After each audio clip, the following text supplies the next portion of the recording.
Kendall Moore. I'm the CTO and co-founder at Sicura, formerly of NSA background and a number of years consulting in the defense industrial base and, typically speaking, Fortune 1000 large, highly regulated commercial industry as well.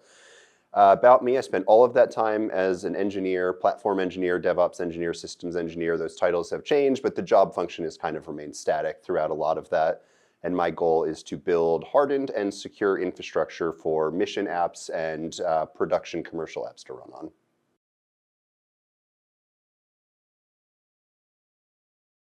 So I am a big fan of Bob Gourley and the work that he does. He is an advisor to us as a company. He's been super helpful to us. He's introduced us to a lot of great partners, and we've gotten to know him in the last year. We just missed out on OODA last year, and he told us it's a great show. There's people that we'd love to talk to, and he's been totally right. So mostly I have Bob to thank for being here.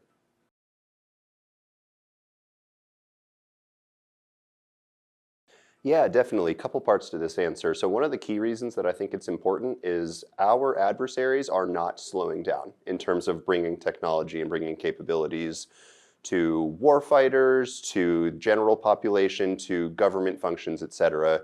And so one of the things that we want to make sure is that we are not overly burdened by process, by bureaucracy, by unnecessary compliance requirements in terms of getting these capabilities into our government, to our operators, to combat or even be offensive against some of these nation-state actors and adversaries.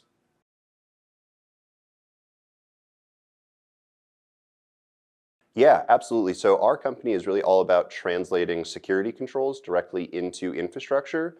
So for us, we hear a lot about shifting left. It's a pretty common paradigm, and we hear a lot about, designing securely, or CISA says secure by design. And we find that a lot of big industry partners, I'll choose not to pick on anyone this time, maybe don't incorporate security early into the process. And even when they do, it's not always obvious how to build secure infrastructure around legal policies. And so when it comes to taking security controls from compliance frameworks, from cybersecurity frameworks, and actually building something from them, we find that there's a huge gap. Engineers don't become engineers to read policy, right? And policy writers don't often know systems engineering.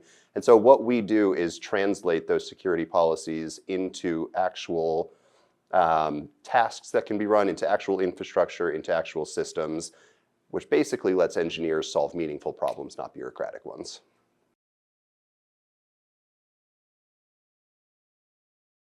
There's been a big push for private companies to join into the defense industrial base, to modernize government, to build out capability sets.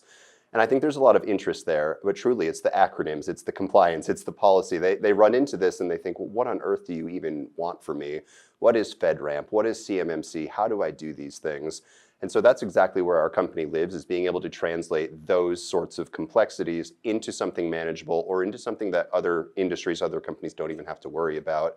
If you can use something like Sicura, our company, to build out a hardened platform to run your applications on, you have a much quicker path to working within the government space.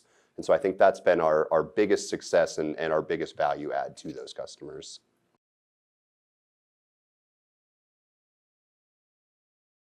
Yeah, so I'll laugh a little bit about the last part, because I don't think I'm worried about AI taking over humans, right?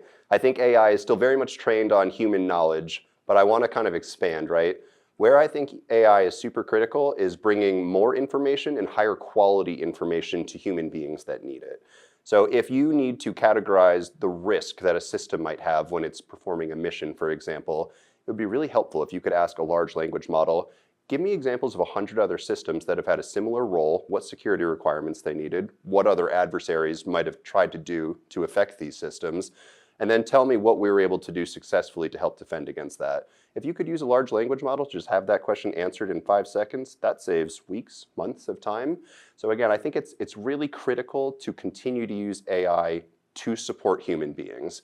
And so my answer kind of answers the second part of the question itself, is I don't think AI is going to take over. I think AI is going to make humans better at doing all of this.